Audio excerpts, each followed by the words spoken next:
Hello YouTube, I'm back with part 2 of teenage years, and here are the things I don't miss about being a teenager. I have noticed about being a teenager that, or being an adult, that being a teenager, a lot of things I miss about being a teenager are no longer there. We have Facebook and Twitter and YouTube and all kinds of sites, but not the stuff I had, and it seems like the bad things I had stick around. It just seems like the bad things stay and around a lot longer than the good things. It just sucks. Or maybe the good things changed so often and the bad things never seem to change. I don't know. That doesn't sound good either way. Things I don't miss. Having a curfew. Sometimes your parents would say, you have to be back by 10 a.m. all the time, or 9 o'clock on your city. If you stayed up past 12 and you were partying and you drove your car home, you'd get a ticket and your parents would have to pick you up, and it would be embarrassing, especially if you were drunk. Yeah, remember those things? Yep. Number 9, braces. Remember them?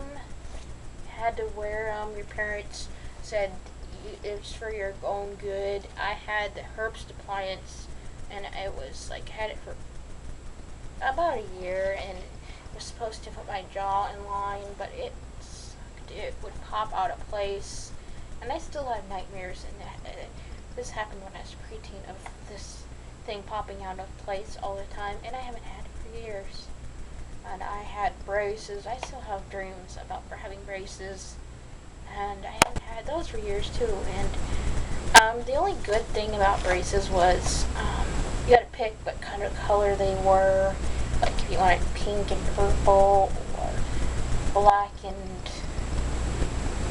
orange for Halloween. And if you didn't want people to notice you had braces, you could wear gray. I first didn't want people to notice, but then I was like, well, what the heck, let's have some fun with something that's difficult. And I chose to wear pink and purple or stuff for Halloween, and then I got them removed, and I was overjoyed. And then my teeth got back crooked again. I have a gap between my tooth. What's a snaggle tooth? Yep. Good old Irish, Scottish, English, British teeth. Crooked. But I endured years of braces to make that stop with, yeah.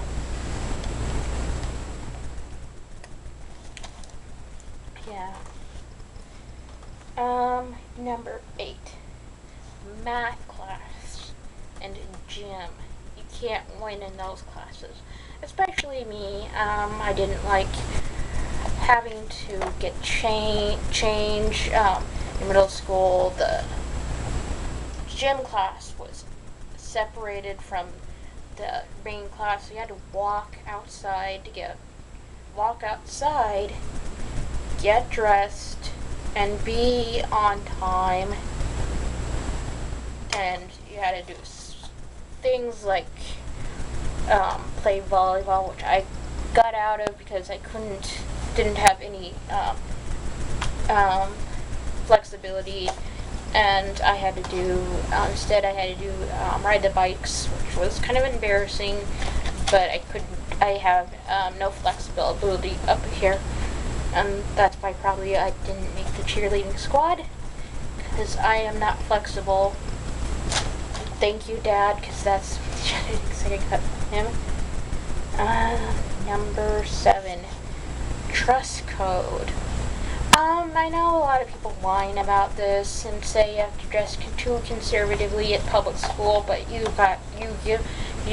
compared to Catholic school, you can dye your hair pink. Guys can have really long hair.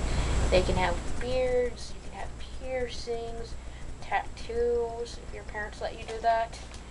But in Catholic school, guys had to have short hair, no beards, no visible piercings. A lot of kids got belly button rings, which was stupid because they infected easier than a nose ring or an eyebrow ring, but you had to be, couldn't dye your hair purple or pink or anything pretty like that, and if you did, you were basically had to change it. If you had a nose ring, you had to wear a clear one in. If you were a real guy and wanted long hair and a beard in Catholic school, no. You had to shave and have a short haircut, which is kind of ironic, because the Bible has stories like Samson, where this guy has long hair, he wasn't allowed to cut it in the Bible, Samson. So why make the kids cut their hair short when they want long hair? It's not against the Bible, because actually it says it's a sin to cut your hair, so I don't know. And Jesus had a beard and long hair. I just think it was hypocritical. All of the boys said, Jesus had long hair, what about Samson? I just don't get it. Catholic school for you. Cranky ass teachers. Teachers that are, they obviously don't want to have this job, yet they still have it. I mean, teachers do a lot, and teachers can be wonderful and help a lot of kids through their ways, but then there's a teacher that gives too much homework or bullies the students. There are teachers that will bully the students, just like there are kids that will bully the students, and it's kind of crappy because you get bullied by kids, and then you get bullied by your teacher. That is not fun. I've had it happen, and it sucked. It was not fun. And if you really hate your job, and you don't be a teacher, because having a grumpy teacher, you can remember all that. Mr. Frank, he was just grumpy. Ugh. Just giving examples.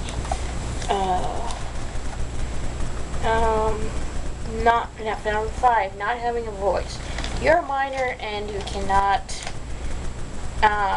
your voice is often not heard, which is sad because wish we could do, listen to what kids have to offer and what their view on life is, being 14 and 17, dealing with that. But since you're a minor, you don't get to voice your voice because you're a kid and you have to do what you're told all the time, and you can't do this, you can't do this, you can't even buy a parental advisory CD, which I think is crap.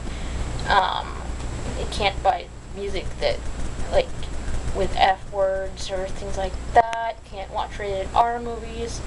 I can understand that in a way, but it's not as bad as drinking or something like that, which I think is, yeah, it was kind of like, a lot of times being a teenager is hard, and you don't get your voice is not heard until you're about 21, and then people listen to you, if that, because a lot of people don't listen to me, and I'm 26 years old. Number 4, gossip. Teenagers are bad about this, and they gossip, and they spread rumors, and some of them might not be true, and it makes high school hell. And growing up in a small town, gossip is also very big for adults, and that makes life heck at school. And gossip, if it sounds fishy, don't talk about somebody behind their back. You could ruin their reputation. They could make their life heck. And in my cause, number 3, bullying. Bullying is not cool. It's gotten worse since I've been in high school, and I went home crying and angry and never wanting to go back to school, but it's gotten to the point where kids are committing suicide and just last week, someone committed suicide because of bullying, due to fat shaming, being gay, your sexuality, what if you have had sex or haven't had sex, how you look, everything. And I think, there's some kids that are prone to be bullied, and I think it's sad because it's come to the point where it's online. They didn't have online bullying quite as much as they do now, and I think when it comes online, it is more sad. But I'm glad I didn't have to deal with online bullying quite like you guys, the teenagers this year did. This time did. But bullying, I came home crying and angry, and I just withdrew, and I thought, can't wait until this is over.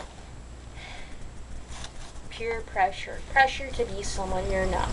Listen to the music, write music, dress right, talk right, do the right sports, do drinking, sex, stuff like that, things you don't want to do, things you probably shouldn't do because you have to look cool. And you sometimes sacrifice being yourself to look like a certain image, and it sucks. And I'm glad I don't have to deal with that. I can be myself, and I can listen to what music I want. If I don't want to drink, I don't have to drink. I don't have to have all kinds of boyfriends, and I don't have to look a certain way just to make somebody happy and be my friend. Number 1, family drama. Family drama, no matter what you have to live with your parents until you're 18, but family drama is common for everyone. This is common in my family, and there's no perfect family. You have to deal with divorce, living in 2 different homes, dealing with siblings. I had 2 siblings, and we used to fight a lot, crazy. You had to deal with fighting with your parents and finding your image, and still obeying the rules, and dealing with your parents, having to deal with a sick mom. She's mentally ill just like me, but she has a different mental illness that is more permanent, and I didn't understand why she was so mean and so harsh and hard to get along with. Now I do, and we don't talk, but we don't have a relationship, but I'm glad I'm close to my father because he's awesome and he's a good dad. And my mom kind of burned her bridges with me, so we're not really close. She's sick. She has a mental illness, and I'll talk about that later, but being a teenager was kind of hard growing up with that.